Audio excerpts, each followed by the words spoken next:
Afternoon, friends. This is Daddy Day Trader with an accountability series update day 28.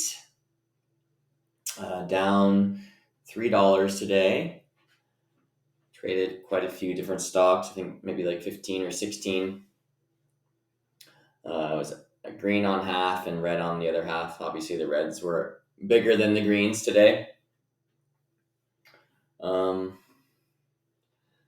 My biggest mistake today was on AUVI. It was sort of grinding all morning, and then it had a surge into a halt, and it took about like 5 seconds for it to do that. And I watched it go up. I didn't buy in as it was doing that, which I probably could have because I was actually like looking at the stock. But so it halts up. It was like a weird halt time, 11-minute halt time or something like that. And then it goes up to, from like the halt was 370. I think then it went up to almost $5 and started to kind of jump around. And today my issue was buying in when it was jumping around. Like I did my rapid fire thing I told myself I shouldn't be doing, which is like buy in, stop out, buy in, stop out, buy in, stop out, buy in, stop out, over and over and over again. And that basically got me to like a $3 loss. Doing that over and over again. So really need to work on that one. That one's just a silly, like there was no trend.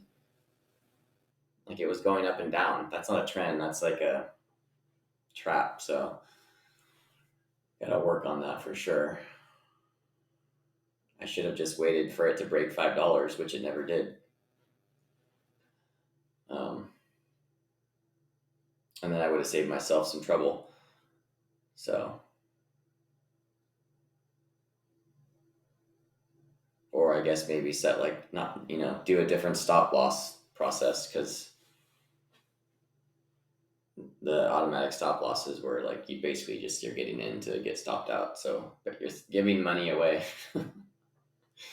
In that situation, when it's doing that, I'm just giving my money to someone else. So that's like an interesting way to think of it. Like, oh, here's my money, because you're going to get instantly stopped out. The price action is not built for my particular hotkey. So I have to think about that. So yeah, traded a lot today, and no trades I'm like super proud of. I just explained kind of like my worst trades today were around that AUVI stock. Today was like a slow day for all stocks, it seems. SPYs break even. The biggest gapper was like 30% until AUVI popped up. SYT popped up too, and I was almost around for that, but I had to go put snow chains on my truck. So right when I left, that one halted up twice or something. It's kind of funny. Sometimes you're like waiting for something and then you turn your back and it goes. So that's okay. Eventually you'll catch them. You just have to be around for it. So you got to keep coming back and keep watching and experiencing things. But yeah, it was kind of like a slow grinder, frustrating day of stocks that were not doing very much. Traded Tesla a little bit. That one was down. Traded SPY, small, just like one share. Wasn't too exciting on those. Trying to trade like break a VWAP and then get out if it goes below VWAP kind of deals, or break of sort of like a significant area. So yeah, so we're going into a 3-day weekend and be back at it Tuesday. Tuesday I start working, doing some busy season tax work. So we'll see how that affects my trading. I won't be trading nearly as much or as long, which is probably actually a good thing. And I should be trading from like 5:30 to 7 will be my window for the next couple months. and hopefully I can sort of make some progress during that time on my skills and my wisdom and my patience.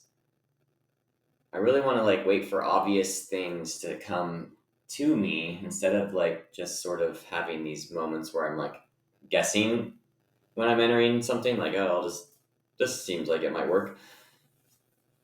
I know there's times where things are obvious and there's times when you're just guessing.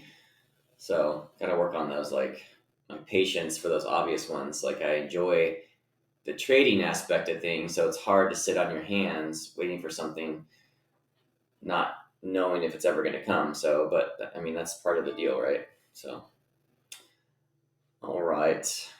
Uh, so yeah, so patience, waiting for the obvious, not just the convenient. The rapid fire trading is just giving your money away, especially with your hotkey. So eventually, I want to be able to get into something and set a manual or set a stop, but set it like at a meaningful resistance point. So, and it's also like when should I be taking profit? I don't know. I guess you take profit like some people take profit at high a day, or they take it when it like has a candle that goes below the previous one. So I don't know. We'll figure it out. But still got to get green and not be red all the time. But that's also because I've been over trading and sort of experiencing things and working on it. So, but eventually I have to like buckle down and start actually like working on being green, not just like practicing. So maybe next week when I come back on Tuesday, that'll be my thought process is getting green and how do we do that. So, all right. Thanks for tuning in. We'll be back Tuesday. Have a great 3-day weekend and we'll see you then. All right. Take care.